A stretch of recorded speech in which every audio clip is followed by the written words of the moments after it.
সন্দীপন শুভ জানাবেন যে ইন্টার্ন চিকিৎসকরা কাজে যোগ দেয় হাসপাতালের কার্যক্রম স্বাভাবিক হয়েছে কিনা।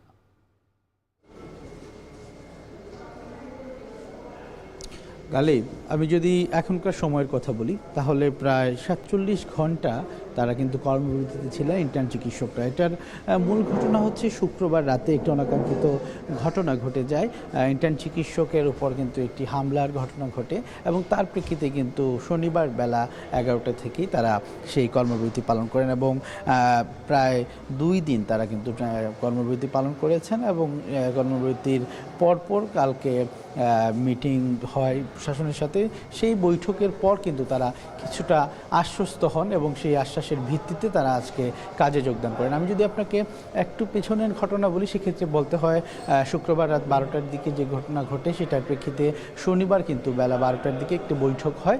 সেই বৈঠকে নিরাপত্তা জোরদারের বিষয়ে কিছুটা কথাবার্তা চললেও সেটাতে আশ্বস্ত হতে পারেন ইন্টার্ন চিকিৎসকরা। তার পরবর্তীতে গতকাল কিন্তু অর্থাৎ রোববার বেলা ১২টায় আবারও ফের বৈঠক বসে এবং সেই বৈঠকেও কিন্তু আলোচনা হয় নিরাপত্তা জোরদার সহ তাদের ৮টি দফা দাবি ছিল। সেই ৮ দফা দাবি বাস্তবায়নের লক্ষ্যে বিভিন্ন আশ্বাস দেন এখানের কর্তৃপক্ষ।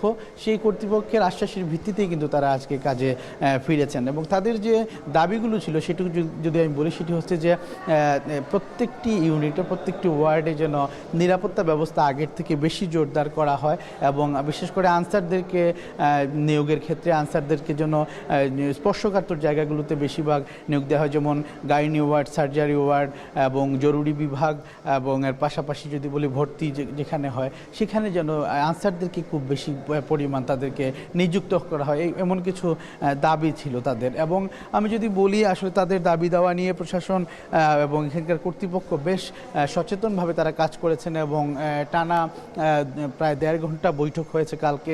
তার ভিত্তিতেই কিন্তু তাদের দাবি দেওয়ার ব্যাপারে কার্যকরী ব্যবস্থা নেওয়ার জন্য প্রশাসন আশ্বাস দিয়েছেন এবং তারই প্রেক্ষিতে কিন্তু ইন্টার্ন চিকিৎসকরা এখানে কাজ করছেন। জানিয়ে রাখা ভালো এখানে প্রায় ৫ শতাধিক ইন্টার্ন চিকিৎসকরা কিন্তু কাজ করে যাচ্ছেন এবং তারা আজকে কাজে ফেরায় কিছুটা এখানে কর্মচাঞ্চল্য এসেছে এবং বিশেষ করে সাধারণ রোগীরা কিন্তু অনেকটাই আশ্বস্ত হয়েছেন। তো গালিব, এই ছিল সিলেটের এমএজি ওসমানী মেডিকেল কলেজ হাসপাতাল থেকে ইন্টার্ন চিকিৎসকদের কর্মবিরতি প্রত্যাহারের সর্বশেষ। কর্মবিরতি প্রত্যাহার করায় কিছুটা স্বাভাবিক হয়েছে সিলেট মেডিকেলের কার্যক্রম, সে খবরই জানাচ্ছিলেন সন্দীপন শুভ।